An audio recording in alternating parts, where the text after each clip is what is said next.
Hello, this is Scott Manley here, following on with my little tutorial for career mode. We have a plane heading out on a visual survey mission, and it's going to be a little bit of a flight, so I thought I'd show you this. This is in-flight mode, IVA, Internal Vehicle Activity or something. It's the opposite of an EVA. And you get into it by pressing C, right? C for cockpit view. You can also get into it by clicking on the portraits, but I know a lot of people click on the portraits and they select IVA, and there's no corresponding button at this time to get out of the cockpit, so you have to go and look up the manual. So yeah, from inside you can drag the view around with the right mouse button. You can see the in-flight nav ball and everything, and unfortunately the nav ball doesn't appear to be showing the destination here, whereas this one does. I'm running this whole thing at 4 times time acceleration, and it does seem to be making the thing far too squirrely, so I'm just going to slow things down and turn it around. There, back on course. I guess it might be near those mountains there. Well, yeah, speaking of mountains, mountains is a biome, and we should be collecting scientific data. So, let me see, crew report over the water, we already have shores, but do we have a temperature report while flying over shores? Yes, we have collected temperature data and everything. And at this point I realise that I have forgotten to bring goo canisters, and I have also forgotten to bring an antenna. Yeah, if you do this, would be a good idea to bring goo canisters and an antenna. Well, never mind, let's just make a best of what we've got. So we're now getting a little more inland, get temperature from over the grasslands, and we're getting close to those mountains. Now, in a minute, I guess we'll be hitting highlands. I'm just guessing because the altitude is getting, or the altitude of the terrain is getting higher. Yeah, that's grassland. So we're going to keep doing this until we get highlands. Log temperature, grasslands. Nope, I don't want grasslands. I want your highlands. Highlands, there! So that's 3 biomes, 3 temperature readings from 3 different biomes. And the next thing we want, we've got highlands. I'm hoping that we're going to get close enough to mountains to qualify for mountain data. In fact, let's just turn over those peaks there, right? So to guarantee it, I shall fly over those peaks, and those will surely give me mountain data. Mountains are actually one of the harder ones for you to collect just kind of randomly by landing on it. I mean, I've had capsules come down in the mountains and literally land on the side of the mountain, roll down the side and get destroyed. So it's a bad idea to try and land in the mountains unless you know what you're doing. The mountains rise up from the ground and it tells you all sorts of awesome stuff. And we get material studies just while flying, so that's actually not so interesting. The only thing is, because I don't have an antenna, collecting a crew report is pointless because I'm going to have to abandon it, won't I?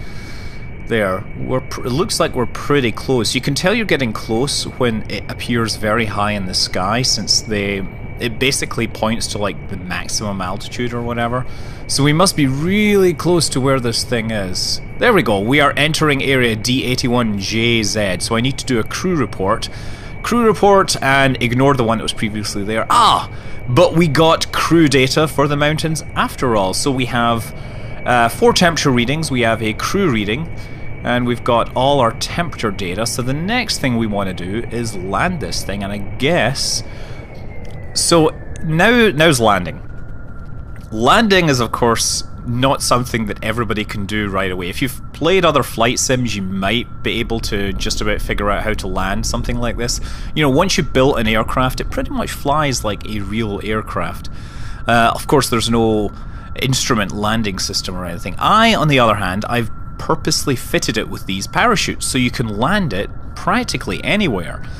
And since I haven't collected scientific data from the surface in the mountains, that's what I'm going to go for. I'm hoping I can find a nice little flat spot which still qualifies as mountains. So you see there's like dangerous peaks there. I don't want to land on those, but there's a little kind of some I don't know how you call them, foothills, I guess, that are still qualifying as mountains. So I'm going to get in, fly over them, low as possible, and then hit the spacebar to deploy, not destroy, to deploy the parachute. Just get in close and deploy! Excellent. Okay, slowed us down, and you might have to adjust your attitude using the reaction wheels inside. Watch the wings. Ah, perfect touchdown here. Hit the brakes. Great. So are we in the mountains? Observe the material bay. The material bay says yes. The materials have been changed by being in the mountains, because being in the mountains is all sorts of amazing. So Jebediah can jump out, and he can take the data from the cockpit, and we can do a crew report while we're here. This is a very precarious situation. We are floating in the air above a space plane which is sitting on a slope in the mountains. That is pretty precarious as these things go. I'm going to store the data in there. And now EVA report. And I don't think a spacesuit was entirely necessary, but it was pretty useful to have that extra science. I'm going to grab... no, I don't want to do that. I want to grab the science from that thermometer, and then we can board and rerun the science experiment there. The temperature readings are quite literally nominal. And that's us. Oh wait, no it isn't. I should have done a crew report from that location. Ah, well, okay, so yes, I make plenty of mistakes.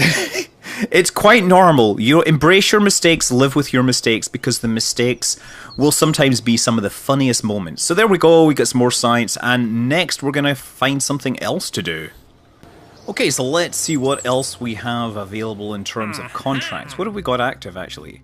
We still have the test this flea while landed. Again, the testing parts while landed is such a no-brainer, it's like free money. We also have this one, test an LVT-45 swivel liquid-fueled engine.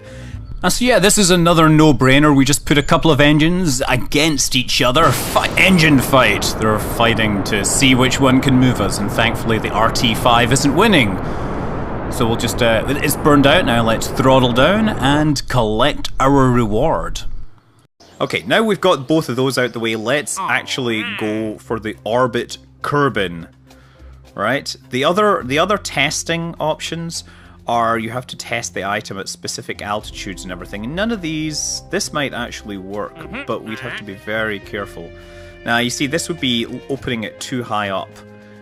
Given that at these speeds you might actually destroy the parachute. We could test our MK-55. How big is this? Test the Rocco brand decoupler. Oh yeah, actually that's a very large one. Not going to do that.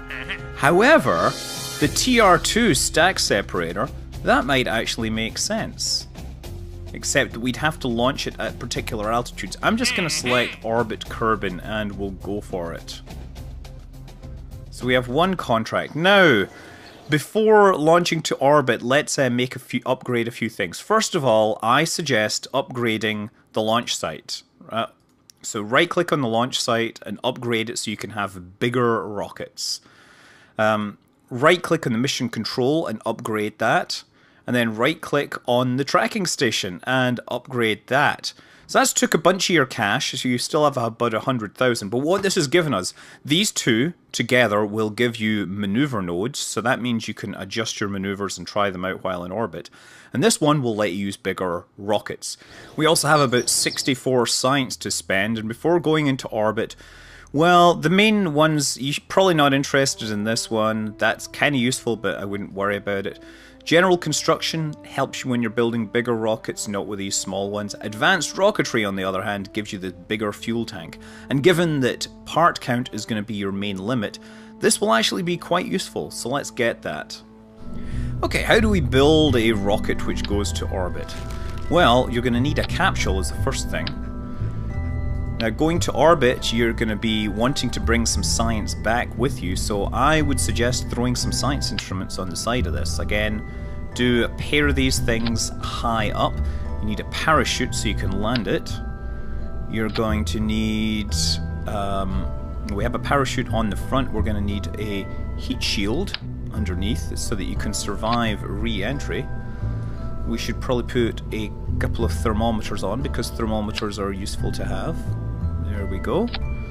So that will be the thing that returns to the planet Kerbal. It'll be nice if we can take one of these material bays into space, at least one, because that will let us do the science while we're up there. So let's put these here. And I'm going to build an upper stage which uses this LV909 Terrier liquid fueled engine. So we're going to put this fuel tank, I'm going to put a little engine on it. This will be our upper stage. And then below that, we're going to put a stack decoupler and a longer rocket here. So we'll put like 3 of these. And I would do the LVT-45s because it actually gives you more control of your rocket. Okay, I think this will be sufficient. So we're going to put, perhaps put some fins on it to keep it stable. The Delta Deluxe is there, or we have an AVT winglet, or we could just have these little ones. Let's put 3 of these on. This is just to help keep the thing straight. So that is our rocket. I think the only thing I might want on it is some extra power. Let's put some some batteries on it as well. There, so that will actually make our spacecraft. Oh, we got to double those up. The reason I'm putting extra power on is because the steering of this upper stage entirely relies on the electrical power in this thing. If you don't have it, you could find yourself in some serious trouble. And once again, we get Jebediah Kerman as our astronaut. That's fine because he has some serious piloting skills. Let's just take a look at our status. I'm going to bring this up. Our goal is to achieve orbit. So to achieve orbit, well, you've probably seen this in a bunch of other videos. What you have to do is go up and to the side. And you want to go, when you're facing north like this, you want to go to the right. That's eastwards. Because the planet is rotating that way, and the planet's rotating at about 175 meters per second. You need to get up to a speed of about 2250, and so adding in that 175 is good. So throttle to 100, stabilizer on, just start a little bit of a turn over here. It doesn't seem we're accelerating quite as fast as I would like. Perhaps we need some good old-fashioned solid rocket boosters, but I think we're going to be fine here. I'm just going to make sure that I don't turn too fast here. I'm just going to enable the SAS for a little. And when SAS is enabled, you'll see in the bottom left the yaw indicator increasing. If this ever goes too far this way, or goes too far the other way, it's basically indicating that you're exceeding certain control limits and you're going to lose control. So just keep an eye on if it starts to go too far over, or if it starts to reverse. If it starts to reverse, that is because you are starting to exceed the aerodynamic limits of the vehicle. But I've just let that go down. We want to get this down to about 45 degrees, which is about here, when we reach about 10 kilometers. That just seems to be like a good number. So there we go, we're now starting to really move sideways, pick up some real speed here. The thing that's keeping us stable most of the time is just these aerodynamic fins. You can turn the stability control on and off with the T key, and Jebediah will do his best to do this. There we go. Now you notice I have this RT10 decoupler. I realized when I looked at that contract to test it that it would have been too high and too slow. So we burn out the stage and separate, and now, yes, now we really need stability control. You see how we almost began to lose that there? We don't accelerate nearly so fast now. Hopefully we will be able to get into orbit with this thing. We might be going lower and lower here, but I don't know, we'll find out. We're accelerating at about 1G, and I can go to the map, bring up the map. Yeah, we're still going up. The important thing to look at is, see this, it says Kerbal Apoap's 36 kilometers. Underneath it, it says T minus 45 seconds. Now, if that number starts decreasing, it means you are not accelerating fast enough to get into orbit, and you are going to fall back. So that's the main thing to be concerned about. If that's still going, if that's going down, then you want to lift your nose up and get yourself going higher and higher. But where we are right now, we're actually doing pretty well. In fact, this is probably going to be one of my more efficient orbits, given this spacecraft. I think you might want to have a bigger and badder spacecraft ultimately, but I think also this stage has plenty of fuel to actually get you up into orbit and get you back from orbit. So it's not too bad, and I think if we add some some solid rocket boosters to that first stage, it'll get us into space a little faster. So I'm just keeping myself pointed right down the middle of this prograde marker here. That's the position where we're getting the most efficient acceleration. Basically the least amount of penalty from turning. And our apoapse goes up. Probably stop it before it gets to about 100. Press X to stop it. And you see, look, we're practically into orbit now already. To get into orbit, you need to be above 70 kilometers. There we go. Zipping along there. Zipping along. Can I collect temperature from this altitude? Oh, look, I haven't collected temperature from the upper atmosphere. That's good. I'm going to keep that data. And how about this? Mystery goo? Now we've already got that. How about materials bay? Ah, there. We haven't collected materials bay. But you know, we're going to go into space. We can collect that data when we're there. Okay, time. Once we're above 70 kilometers, what you want to do with your time acceleration is stop it. And then you're going to switch to a different form of time acceleration. We're now above the atmosphere. That means that the atmosphere is not slowing us down. It means we have complete control of our vehicle. It means that we can predict exactly where it's going to go. And that means that the game can put you on rails. What I'm going to do is click on the orbit here, right at this point here. This is the apoapsis. That is the furthest you're going to be from the planet. And I've pointed out that if you just mouse around, you can see where the orbit would actually be. That little blue spot is where the orbit is. I'm going to do something here called creating a maneuver node. So I click, left click, and then say add maneuver. Now the maneuver we want to do is to accelerate along this. See, when we were flying up, we were accelerating along that. Well, what you do is you grab the same symbol. You can see here, this is the same symbol here. So we just want to pick that up and drag it to simulate or plan a maneuver. And you see as I'm dragging it, it's creating a yellow dotted orbit. And here, by doing that, it says our new periapse on this orbit is 21 kilometers. So if we just do that a little more, we should be able to get it up to above 70. 37. You'll be able to tell when you're getting close, because what will happen is the periapse and apoapse will actually switch positions. Because the periapse is the closest point and the apoapse is the furthest point. Yeah, that's pretty good. So it tells us that if we fire our engines in 3 minutes and 5 seconds, for 5 seconds at 100% thrust, we will accelerate by 124 meters per second, and we will end up in orbit. What this means is you have to point it at the blue maneuver node. See that here? This is where you want to point it. Bingo. Right along that, just and use stability control to hold it there. And then while you're here, just you know, you can left click and then warp to next maneuver.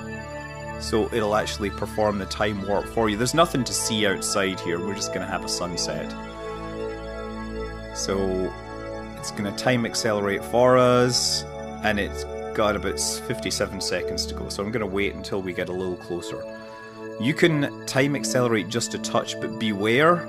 You know, don't go too fast. Don't go past the node, because once you go past the node, you are falling back to the surface. Okay, 10 seconds to go. What I'm going to do is press the Z key or the Z key, depending upon which country you're in. Bingo! And then this will decrease, and I want to press X when it hits close to the bottom. There. Excellent. And so now, since the lowest point of our orbit is above 70 kilometers, we are safely in a stable orbit. So we're going to finish up here. In the next episode, we'll collect the science and return to the planet Kerbal in a ball of fire. Until then, I'm Scott Manley. Fly safe.